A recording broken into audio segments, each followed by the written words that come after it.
Good evening, live from New Delhi. You're watching DD India Live, India's voice to the world. I'm Shubhendu Ghosh, coming up in the next 30 minutes. US government shutdown enters 35th day, hits food assistance, federal workers and economy. Multiple electoral battles in the US, early tests for Trump's agenda. In New York, mayoral showdown, Democrat Zoran Mamdani takes on former Governor Andrew Cuomo.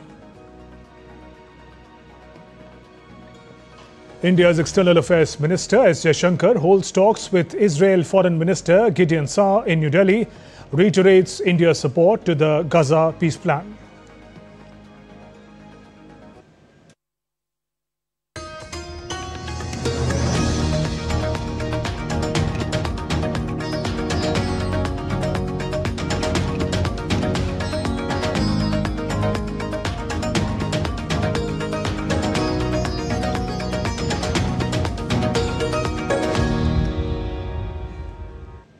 US federal government shutdown reached its 35th day, tying a record for the longest shutdown in American history. Over the past 30 days, the Democratic and Republican parties have remained deadlocked, and none of the 13 votes in the Senate have passed the temporary funding bill proposed by the Republicans.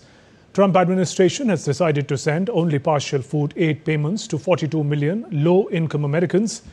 The U.S. Department of Agriculture told a federal court that it will tap into contingency fund to allow states to issue partial November benefits under the Supplemental Nutrition Assistance Program. Democratic and Republican leaders pointed fingers at each other with no end in sight to the standoff between Republicans and Democrats in Congress. Democrats have blocked spending legislation in the Republican-controlled Congress, saying that any funding package must also expand the COVID pandemic-era healthcare subsidies due to expire at the end of December. Republicans say the issue should be dealt with separately.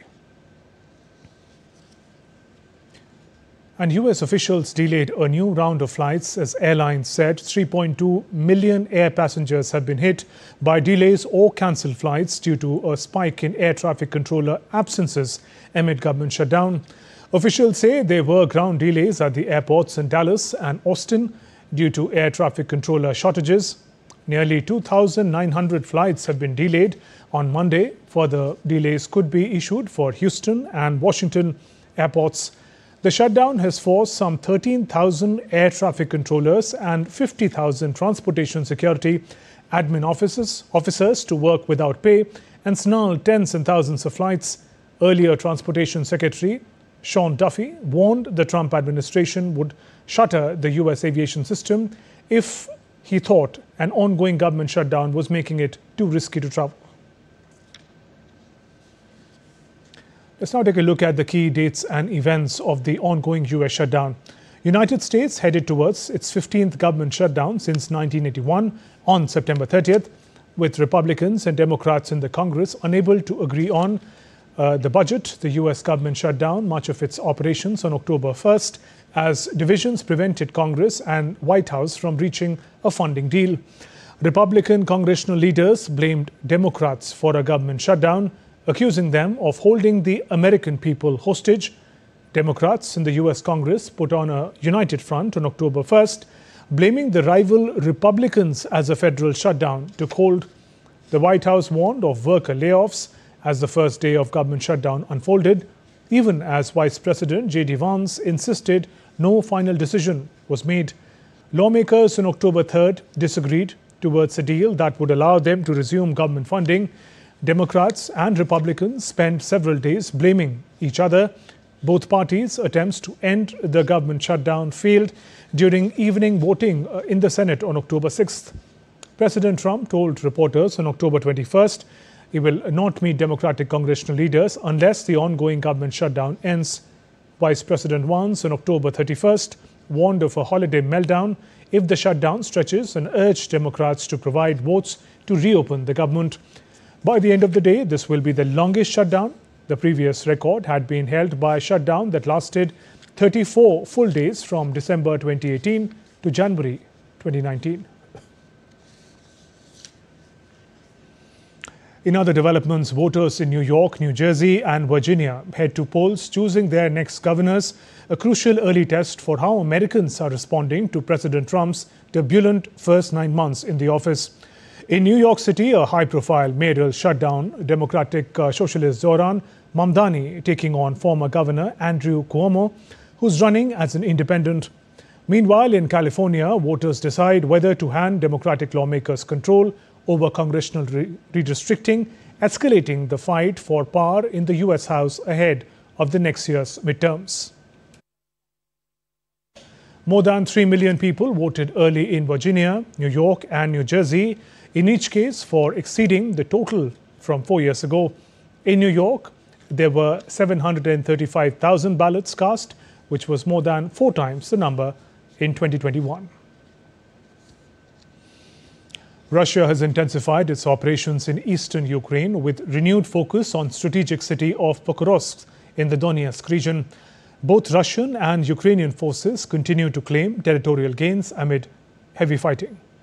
Ukraine says it has repelled several assaults around Pokrovsk, while President Zelensky highlights the city as one of the most contested areas along the front line. Meanwhile, Russia reports advances across Donetsk, now controlling much of the region. As Ukraine crisis deepens, defense cooperation with partners in Europe is in focus. Pokrovsk remain a key flashpoint in the ongoing conflict. Germany is also going to increase financial aid for Ukraine by about 3 billion euros. Nigerian Foreign Minister Yusuf Togar said on Tuesday that state involvement in religious persecution was impossible in Nigeria under the country's laws and constitution. He was responding to a question about US President Trump's warning of possible fast military action in Nigeria if it fails to crack down on killing of Christians in the country. Speaking in Berlin alongside his German counterpart, Johann Wattfel, Togar pointed to his country's constitutional commitment to religious freedom and rule of law. What we've done is we've articulated what our constitution says about religious freedom, what our federal laws say about religious freedom. Nigeria's constitutional commitment to religious freedom and rule of law. All the answers are in there. And this is what guides us. And this is what shows that it's impossible for there to be a religious persecution that can be supported in any way, shape, or form by the government of Nigeria at any level. Former U.S. Vice President Dick Cheney has died at the age of 84 in New York. He died from complications of pneumonia and cardiac vascular disease on Monday night, his family informed. He was the 46th Vice President, served alongside Republican President George W. Bush for 2 terms from 2001 to 2009. He also held the position of White House Chief of Staff earlier in his career. India's External Affairs Minister S. Jaishankar held a meeting with Israel Foreign Minister Gideon Saar in New Delhi on Tuesday. The leaders held productive discussions on strengthening strategic partnership across various domains between the two nations. Minister Jaishankar reaffirmed India's zero tolerance towards terrorism in all its forms and manifestations. India and Israel have a strategic partnership, and particularly in our case, the term has a real meaning. We have stood together in testing times, and we have created a relationship with a very high degree of trust and of reliability. Our two nations face a particular challenge from terrorism. It is essential that we work towards ensuring a global approach of zero tolerance towards terrorism in all its forms and manifestations. In the meeting, Minister Jaishankar said India supports the Gaza peace plan. We welcome the return of the hostages and the remains of those who unfortunately lost their lives.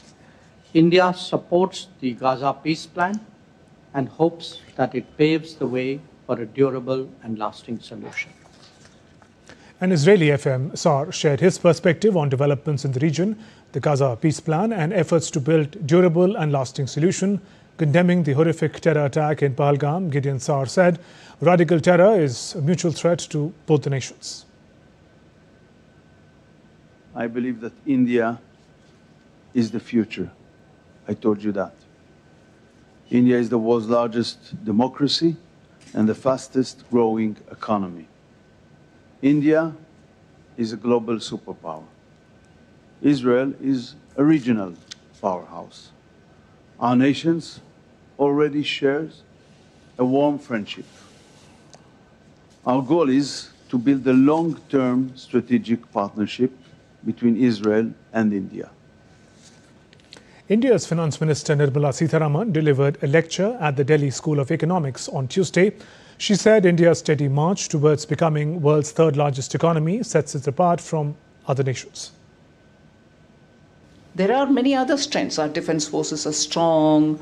We are able to stand up and say we have young people who can do so many things in the name of our startups, the innovation, the IT sectors, but everything put together.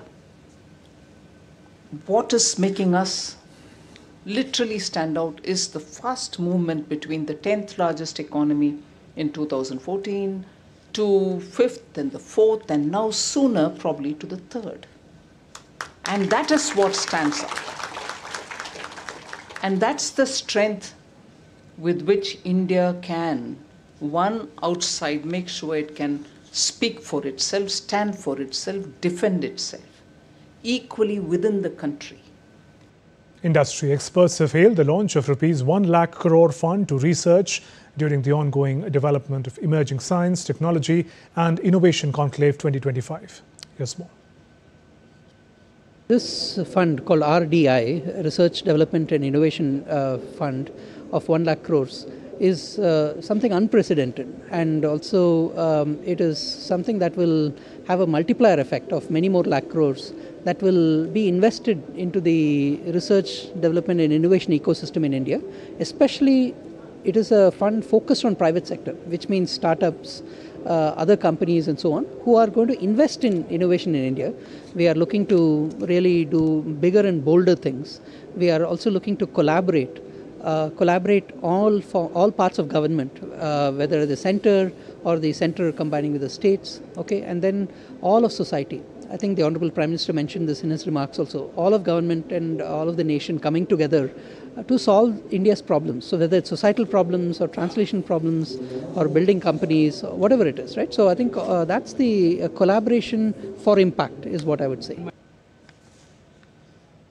This will be a big game changer because now we know that the youth are actually moving abroad because they have lesser opportunities, and these kind of funding in research and innovation definitely make them to stay back in India, and a lot of innovations and output will be there based on this.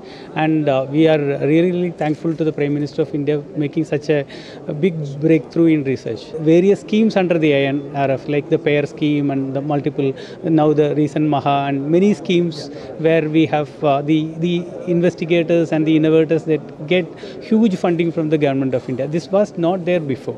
So we hope that there will be a huge change in our the research infrastructure and the innovation infrastructure in India.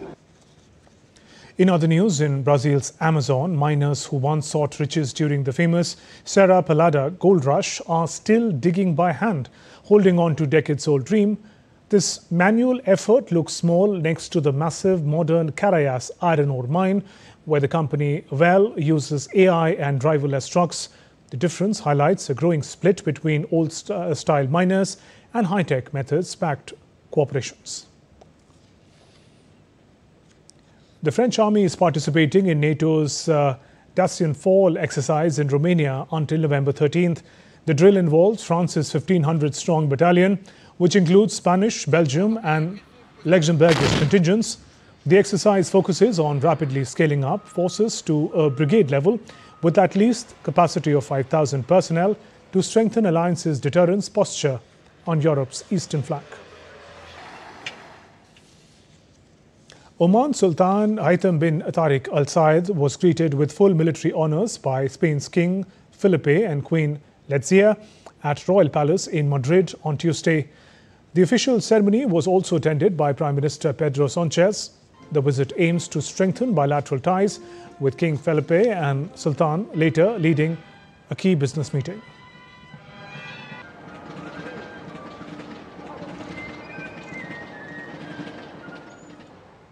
Still to come on this edition of DD India Live. Typhoon Kalmegi wreaks havoc in Philippines. At least 26 people killed. Indian all-rounder Ravichandran Ashwin ruled out of the upcoming season of Australia's Big Bash League.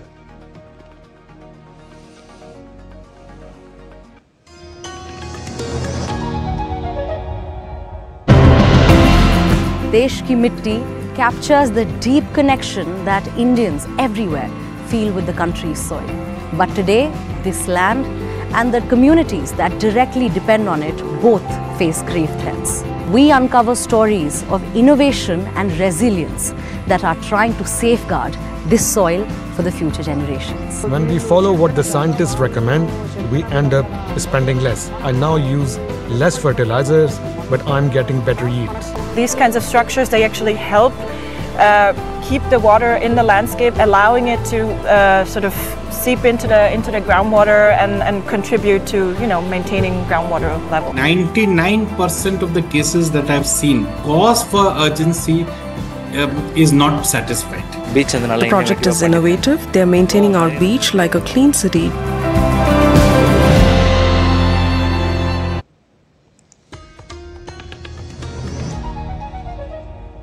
Welcome back. You're watching DD India Live. I'm Shubhendu Ghosh. Under the vision of Atmanirbhar Bharat, or self-reliant India, the Indian Army is driving indigenous innovation to forge a decisive technological edge. Southern Command has created a robust in-house ecosystem for design, development and large-scale production of combat-ready drones. These indigenous drones demonstrated exceptional precision, endurance and mission flexibility under contested combat conditions. Their validation marks a milestone in embedding indigenous tech directly into operational frameworks.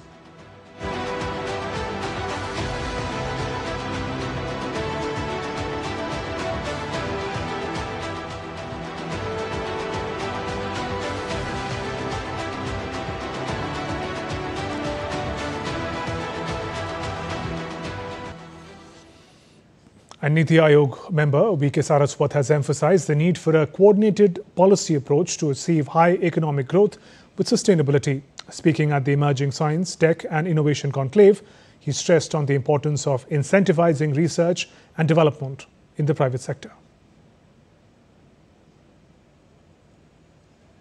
The translation of the work which is being done in R&D institutions or MSMEs into large scale requires investment.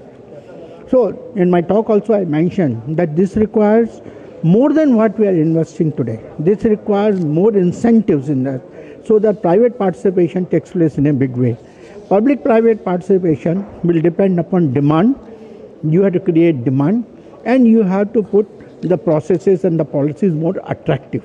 So if these two things you do, I'm sure the transition to sustainability will take place in a much better manner.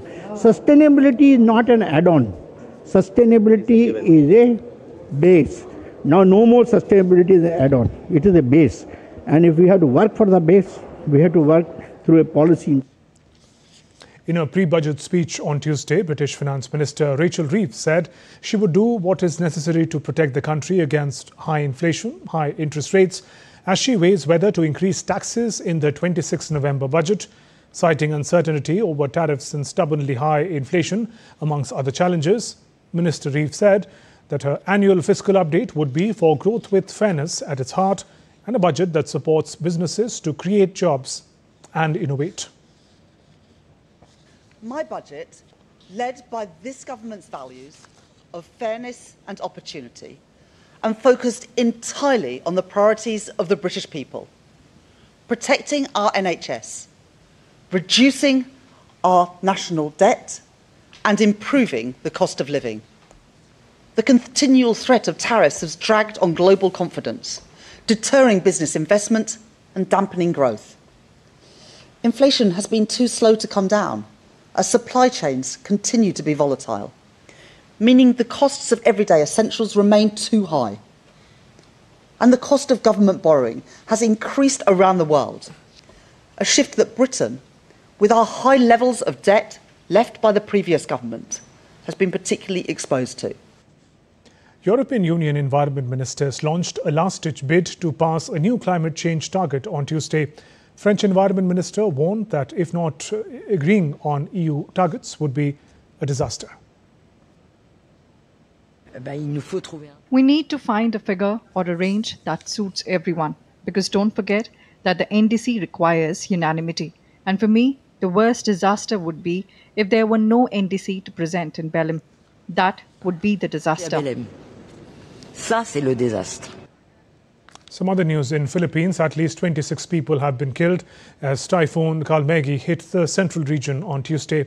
Torrential rains, strong winds, storm surged forced tens and thousands to evacuate from their homes in several towns.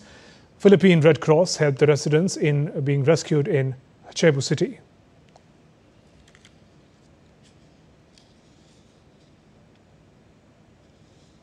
The typhoon made landfall early with sustained winds of 150 kilometers per hour, damaging the towns on the island of Cebu.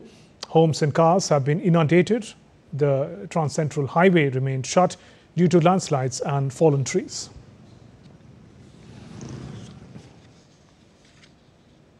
The typhoon is forecast to make a landfall on Thursday night or early hours of Friday morning in Vietnam's central regions. The government has said that it was preparing for the worst-case scenario.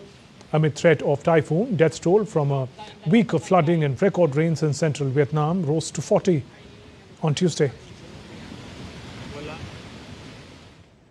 India on Tuesday dispatched 20 tons each of humanitarian assistance and disaster relief materials for Jamaica and Cuba in the aftermath of Hurricane Melissa. In a post on X, External Affairs Minister S. Jaishankar says an Indian Air Force flight carrying and including Arogya Maitri Bhishma Cube, rehabilitation support items, food and daily utilities, medicines, medical equipment, power generators, shelter support and hygiene kits has departed from New Delhi. He added that India stands with its global South partners in the face of such natural disasters and will assist them in recovery and reconstruction. President Draupadi Murmu sends greetings to her fellow citizens on the eve of birthday of Guru Nanak Dev Ji. In a message, the President says, and I quote, "On the auspicious occasion of Guru Nanak Jayanti, I extend my warm greetings and best wishes to all Indians living in India and abroad, especially our Sikh brothers and sisters. This occasion inspires us to adopt the ideals and values of Guru Nanak Dev Ji and guides us towards building a better society. His message teaches us that living a life based on truth, justice and compassion is the true measure of success. His teachings emphasize one God and human equality. He inspires us to live with honesty and share resources with one another. On this occasion, let us imbibe the ideals of Guru Nanak Dev Ji in our lives, follow the path shown by him to build a more peaceful and prosperous nation." On to sports now. Former Indian cricketer Ravichandran Ashwin's much anticipated foray into Australian Big Bash League has been stalled by a knee injury in fact, on the off-spinner ruled out the entire season with Sydney Thunder. Ashwin suffered the injury while training in Chennai as preparation for the tournament. He has undergone a procedure due to which he won't be able to participate in the tournament, which is set to begin on December 14th later this year. The 39-year-old Ashwin, who retired from international cricket in December last year and then from IPL in August, was set to play for Sydney Thunder in what was expected to be his maiden BBL stint. Bayern Munich will face holders Paris Saint-Germain in the UEFA Champions League on Tuesday. The German champions extended their record run in Europe's top 5 leagues with 15 wins from 15 games after a 3-0 victory over Bayer Leverkusen. On Saturday, both Bayern and PSG have won all 3 of their Champions League matches so far and are level on goal difference. PSG are unbeaten in their last 8 competitive matches. Ballon d'Or winner Ousmane Dembélé, who scored in PSG's win over Bayern Munich in the Club World Cup quarterfinals, is available for the match. Bayern coach Vincent Kompany said they will need to play a perfect game against PSG if they are to have any chance of protecting their record-breaking start to the season. I don't know. I think you first have to believe that you can do it. Then, of course, you also need a perfect game. But of course, it's a classic answer. We are playing against last season's Champions League winners. They are certainly a favorite against this season. And that's why playing away from home is an extra challenge. But still, we have to believe in our chances. It's grad extra. And Los Angeles turned into a sea of blue and white on Monday as jubilant Dodgers fans lined downtown streets to celebrate the team's second World Series title in a row. Confetti rained down as players waved from double-decker buses along the 1.7-mile parade route. The victory parade followed the Dodgers' stunning Game 7 comeback against the Toronto Blue Jays on Saturday, sealing back-to-back championships. They rallied to become the first Major League Baseball team to repeat as World Series victors since the New York Yankees won 3 in a row from 1998 to 2000.